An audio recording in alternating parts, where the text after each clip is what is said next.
Um, welcome back to another video. This is gonna be the last video today. I played Sparking Zero. As y'all can tell, I got a whole lot of videos on the channel. I might add it into like a playlist, like all my Dragon Ball Z Sparking Zero content. I'm gonna put that in a playlist. I'm gonna say it's very short, even though there is a lot of other stuff on there to keep you busy. It seems like yeah, you're gonna have to wait for the DLC. You're gonna have to wait for that. Cause they got it leads up all the way I think Vegeta's, Gohan's, well no, Vegeta's, his went all the way up until the his went all the way up until the resurrection. Well, no, his went all the way up to the end of the Z saga. Majin Buu, the end of that. And Goku's, I ain't even finished his yet. I got all the way up into the Dragon Ball Z saga, and then it had Resurrection. Like that's up next. That's with Frieza. It's crazy. I wish they would have added a Trunks storyline. Like you could play like Trunks. His will be short, very short, but they put Goku Black, and Goku Black was super short. I think he had like it was like 4 or 5 fights, and that's it. Um, and the ending, the credits rolled. I probably must have finished everybody but Goku, so I'm gonna finish that on my TikTok. But anyways, let's get right into it. Here we go.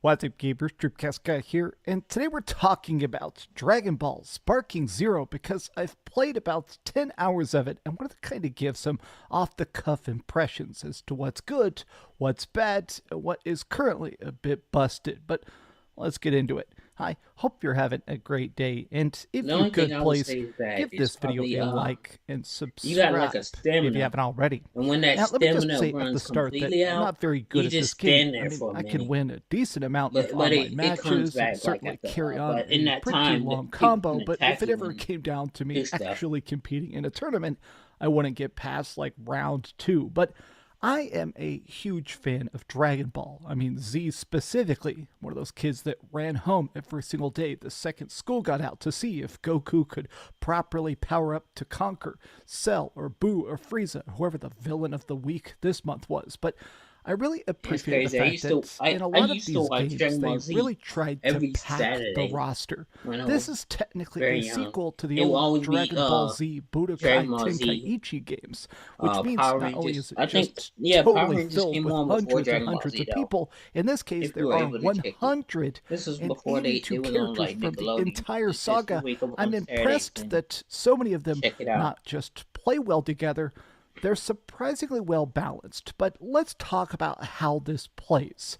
First and foremost, let's talk about that episodic mode. So, if you're just a fan of Dragon Ball, if you're just a person that wants to see some cool random fights that you already know and love from DBZ or Super or even stuff like Dragon Ball GT, there's a lot of stuff you can sit down to play here, but episodic mode is where you essentially pick a character and see the storyline from their point of view. So, of course, picking Goku means you're going to see Raditz, you're going to see the Saiyan saga, you're going to die and watch all that go down. But what's cool about this is, as you're playing the episodic mode, whenever you encounter the other characters, you can then play as them. So at the start, you can only play as Goku, but when you run into Gohan or run into Vegeta and stuff like that, you can then play through the game from their point of view. And it's kind of fun. It's cool to actually see not just what they were doing when the other characters are off training with Supreme Kai and stuff like that, but it's also cool because you can encounter weird what if scenarios. Like sometimes if you win or lose a particular fight, you can change the timeline and see stuff that didn't happen in the anime. And it's cool because not only are these all animated, not only are they fully voiced by the original cast, but some of them are downright funny. This existed in the old school Budokai games as well, and I always liked that. Like, there was actually a board game in Dragon Ball Z Budokai 2, and in it there was like a mode where at one point Cell is eating everybody on the board, and if he eats Krillin, he gets weaker. So you could actually purposely sacrifice Krillin to have an easier time with the upcoming Cell boss fight. this is essentially that. Episodic mode is certainly just fanfare. It's incredibly funny, it's incredibly fun, and it's a good way to kind of learn how this game fights. I mean, the last thing I want to say about this, though, is one of my few complaints about the game, which is that playing as the good guys is not just fun. Other American cheese is almost craft singles, just like a wolf is almost a dog. Craft singles. I knew the phone. The stakes are high in this Old Spice championship match. That's fresh. That's my Old Spice Total Body deodorant. It's definitely way easier than a lot of the other storylines. And what I mean specifically is that, for whatever reason, the later storylines, stuff in Dragon Ball Super and stuff, the difficulty feels like 10 times higher, which is kind of strange. I guess it's because the power levels are higher. They're trying to sort of like make a facsimile for that. But it is weird that the early arcs, stuff like the Saiyan Saga or the Cell Saga, are not just more playable, but they're kind of just what you're used to. So when you start to go to those later, like Goku Black Saga and stuff like that, it suddenly becomes way, way, way harder to even win a single match. But let's talk about how the combat works. So the actual buttons in this are very, very simple. In fact, I feel like I really appreciate the fact that the training really teaches you the basic concepts to a playable degree, but the intricacies of it with any fighting game, a lot of comes down to combos and it comes to timing, right? So in this, you have punch, you have key blast, you have dash, you have fly, you have magic. You're like a spells button, or what do they call it? They call it signature abilities and ultimate attacks, you know? So if you're playing as Goku, this is stuff like the Kamehameha. If you're playing as Vegeta, it's Megaton Blast Attack or whatever like that. But when you're playing this, I think what I really like about this is that everything about it is so high speed, but feels so responsive. I feel like with even a little bit of practice, you start to feel those more advanced abilities, even at the start of it. I feel like this is the kind of game where at the start, since you do just have one punch button and one blast button, it's easy to kind of just start testing out a very simplified combo of hit, hit, blast, or trying to charge up a stronger hit to knock somebody up, and holding R2 so you can power up and do a Kamehameha, right? But once you start to practice it, you start to see the other layers to it. Stuff like recoveries, rush chains, advanced close-range maneuvers, or instant transmission attacks, follow-up attacks, being able to not just hit somebody, but hit them so hard it causes them to go flying, teleporting to the other side of them, and then hitting them again to keep that combo going.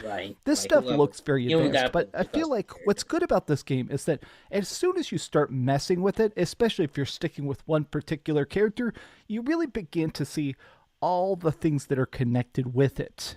Now, throughout this video, I've been showing you a bunch of clips of me kicking ass, of course, right? I mean, I'm editing this, so I'm going to put together like a Call of Duty montage of crazy kills to Linkin Park soundtrack. But I think I want to show you a loss. So one of my first matches online, I was playing as Future Trunks. I love his Z-Sword. I think his haircut is badass. But while I was playing as him, this dude I was going against completely kicked my ass. I got him pretty low, and then he just comboed me into the freaking pavement. And I actually sat down the controller and I clapped in real life. I mean, this sounds like a real cringe, that didn't happen style moment, but I legitimately did, because there are moments of this that are not just fun to look at, but are actually fun to lose, because the best balanced fighting games, I think they actually inspire you to learn, to figure out, to experiment, to actually see not just how you lost, but how you could have won.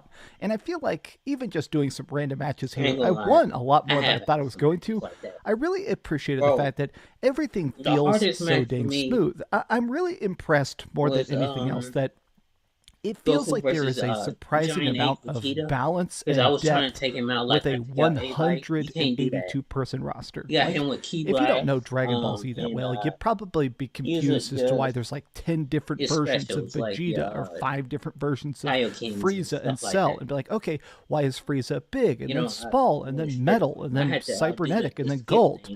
What's cool about this is that not only does this have like every single version of Goku, from Kid Goku to Teen Goku to Adult Goku to Instinct Goku to Kaioken Goku, they're all balanced different. Because with an episodes, I mean, this anime has like thousands of episodes at this point, I think. And The dealio is that Yeah. each of those They got different eras of episodes, Goku custom fought differently. He episodes, had different tactics, he had quests, different strategies, he and had different I saw this super other abilities. And type it's of cool like that you can actually be those different versions of Goku, online and they thing. all play a little bit different. I mean, not This even online. goes for some, There's this in other my like opinion, really scenario ridiculous stuff, like quest. the fact that you can I be played one. It was, full moon Vegeta it was and like be Master a versus giant Mentor primal with ape and Trunks friggin' versus kick ass Piccolo. as that. Smart. And for the Like most before part, this Trunks stuff went is back to still his pretty time. balanced. Like, Like yeah, first time. ape, great ape Vegeta is pretty dang big, and his take out crab his attack damage. probably does too much damage, but he also can't really dodge